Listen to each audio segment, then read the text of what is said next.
Hello दोस्तों, आप सभी का मेरे यूट्यूब चैनल में स्वागत है। दोस्तों मैं लाया हूं आज एक प्रैक्टिस सेट। दोस्तों वीडियो को पूरा देखिए और हर प्रश्न को एक बार ज़रूर देखिए। दोस्तों शुरू करते हैं। दोस्तों आज की प्रश्न, पहला प्रश्न दोस्तों, भारत में खोजा गया सबसे पहला और पुराना शहर था। ए हड़प्पा, बी पंजाब, सी मोहनजोदड़ो, डी सिंध। दोस्तों इसका आंसर होगा ऑप्शन ए।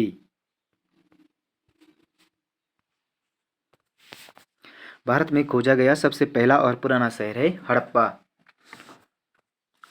प्रश्न संख्या 2, किस संग्रहालय में कुषाणकालीन मूर्तियों का संग्रह अधिक मात्रा में है? किस संग्रहालय में कुषाणकालीन मूर्तियों का संग्रह अधिक मात्रा में है? मथुरा संग्रहालय में, मुंबई संग्रहालय में, मद्रास संग्रहालय में दिल्ली संग्रहालय में। तो दोस्तों किस संग्रहालय में कुषाणकालीन मूर्तियों का संग्रह अधिक मात्रा में है? तो दोस्तों मथुरा संग्रहालय में कुषाणकालीन मूर्तियों का संग्रह अधिक मात्रा में। ऑप्शन ए सही है दोस्तों। प्रश्न संख्या 3, महाबलीपुरम जो एक मुख्य नगर है वह कला में किन शासकों की रुचि को दर्शाता है? ए पल्लवों की, चेरों की, पांड्यों की, चालुक्यों की। तो दोस्तों महाबलीपुरम जो एक प्रमुख नगर है वह कला में किन शासकों को रुचि को दर्शाता है? तो वह पल्लवों की रुचि को दर्शाता है दोस्तों। ऑप्शन ए सही है दोस्तों। प्रश्न संख्या 4, अकबर के शासन में महाभारत का फारसी भाषा में अनुवाद किया गया था, वह किस नाम से जाना जाता है? अकबर के शासन में महाभारत का फारसी भाषा में अनुवाद किया गया था, वह किस नाम से जाना जाता है? इकबालनामा, रज़्मनामा, अकबरनामा, सकीनत उल औलिया। तो दोस्तों इसका आंसर है ऑप्शन बी, रज़्मनामा के नाम से जाना जाता है दोस्तों। रज़्मनामा महाभारत का फारसी भाषा में अनुवाद किया गया, वह रज़्मनामा के नाम से जाना जाता है दोस्तों।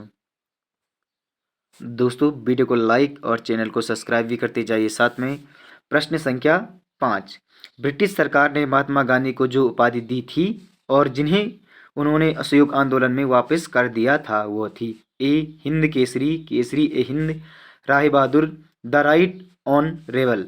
तो दोस्तों इसका आंसर होगा ऑप्शन बी, केसरी ए हिंद। ब्रिटिश सरकार ने महात्मा गांधी को जो उपाधि दी थी जिसे उन्होंने असहयोग आंदोलन में वापस कर दिया था वह थी केसरी ए हिंद। ऑप्शन बी सही है दोस्तों। प्रश्न संख्या 6, भारत की संविधान सभा किसके अनुसार गठित की गई है? ए साइमन आयोग का प्रस्ताव, बी क्रिप्स प्रस्ताव, सी माउंटबेटन योजना और डी कैबिनेट मिशन योजना। तो भारत की संविधान सभा की किसके अनुसार गठित की गई थी? तो कैबिनेट मिशन के अनुसार गठित की गई थी दोस्तों। ऑप्शन डी सही है दोस्तों, कैबिनेट मिशन योजना। प्रश्न संख्या 7, संविधान के किस अनुच्छेद में धन विधेयक की परिभाषा दी गई है? संविधान के किस अनुच्छेद में धन विधेयक की परिभाषा दी गई है? ऑप्शन ए अनुच्छेद 103, बी अनुच्छेद 109, 110 और 124। तो दोस्तों अनुच्छेद 110 में धन विधेयक की परिभाषा दी गई है दोस्तों। प्रश्न संख्या 8, कारखानों अथवा खानों में कोई व्यक्ति नियुक्ति नहीं किया जा सकता है जब तक उसकी आय कम से कम 12 वर्ष हो, 14 वर्ष हो, 18 वर्ष हो, 20 वर्ष हो। तो दोस्तों इसका आंसर होगा ऑप्शन बी, 14 वर्ष हो। प्रश्न संख्या 9, भारत के प्रत्येक नागरिक का कर्तव्य होगा प्राकृतिक पर्यावरण का संरक्षण एवं सुधार। उपरोक्त कथन भारतीय संविधान के किस अनुच्छेद में संदर्भित है? अनुच्छेद 21, अनुच्छेद 48 का ए, अनुच्छेद 51 का ए, अनुच्छेद 56। तो दोस्तों इसका आंसर है अनुच्छेद 48 का ए। भारत के प्रत्येक नागरिक का कर्तव्य होगा प्राकृतिक पर्यावरण का संरक्षण एवं सुधार। इसका उल्लेख अनुच्छेद 48 का ए में किया गया है दोस्तों। प्रश्न संख्या 10, निम्नलिखित में से कौन सा भारत के राष्ट्रपति के चुनाव में भाग नहीं लेता?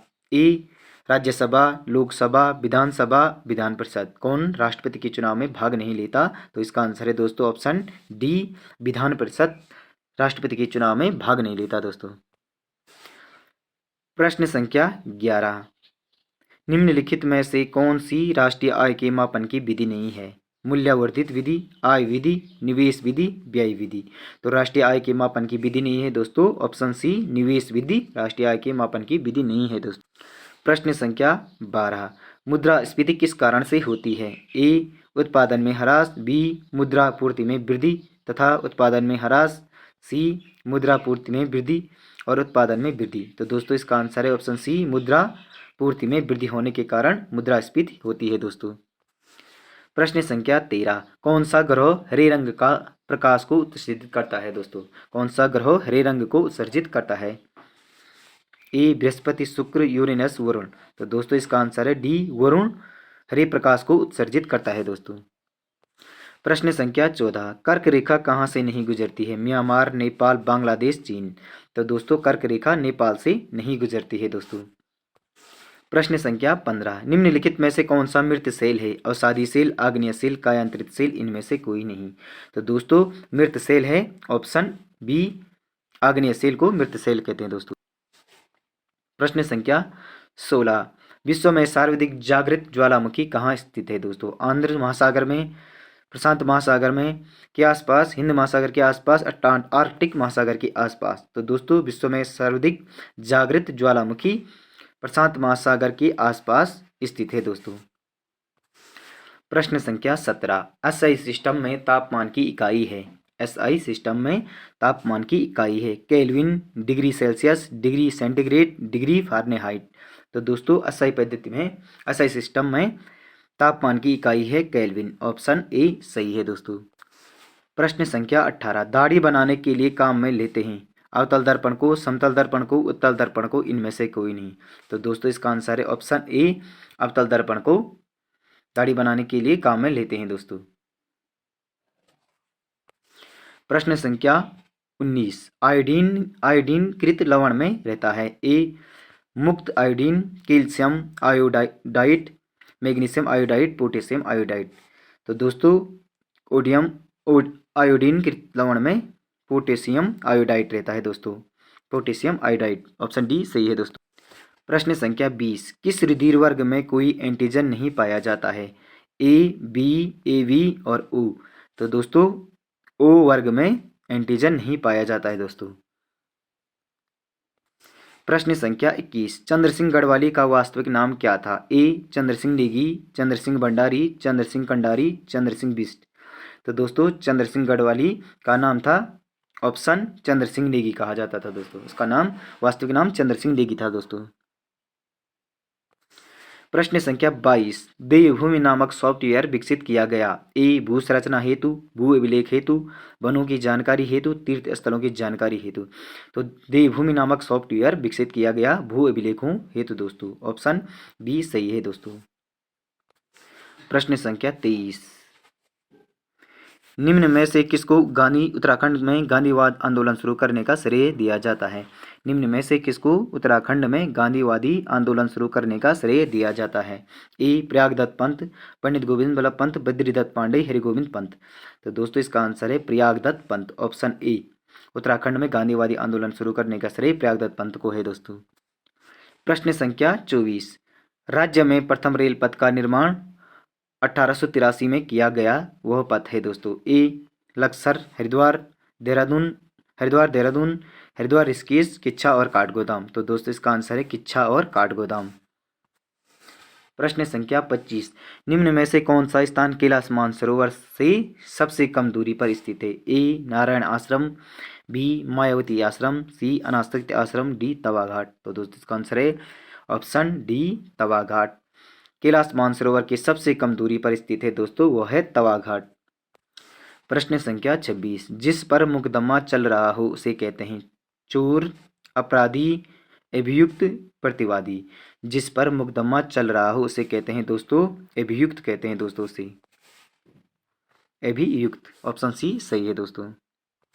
प्रश्न संख्या 27, कामायनी किसकी रचना है? जयसिंह, सूर्यकांत त्रिपाठी, निराला, जयशंकर प्रसाद, महादेवी वर्मा। तो कामायनी जयशंकर प्रसाद की रचना है दोस्तों। ऑप्शन सी सही है दोस्तों। प्रश्न संख्या 28, कहत नटत रिजत खिजत मिलत खिलत लजियात भरे भवन में करते हैं नैनन ही सो बात। पंक्ति में कौन सा रस है दोस्तों? संयोग श्रृंगार, वात्सल्य रस, वियोग श्रृंगार, रुद्र रस। तो दोस्तों इसका आंसर है संयोग श्रृंगार। ऑप्शन ए सही है दोस्तों। प्रश्न संख्या 29, कुएं में भंग पड़ना मुहावरे का अर्थ है धर्म भ्रष्ट होना, सभी की बुद्धि खराब होना, पानी का नशीला होना, रंग में भंग होना। तो दोस्तों इसका आंसर है ऑप्शन बी, सभी की बुद्धि खराब होना। कुएं में भांग पड़ना मुहावरे का अर्थ है सभी की बुद्धि खराब होना। ऑप्शन बी सही है दोस्तों। प्रश्न संख्या 30, रमा धन ईश बराबर रमेश में कौन सी संधि है? दीर्घ संधि, वृद्धि संधि, गुण संधि, यण संधि। तो दोस्तों इसका आंसर है ऑप्शन सी गुण संधि। दोस्तों वीडियो अच्छी लगी वीडियो को लाइक, चैनल को सब्सक्राइब और कमेंट करिए दोस्तों। मिलते हैं अगली वीडियो में, धन्यवाद।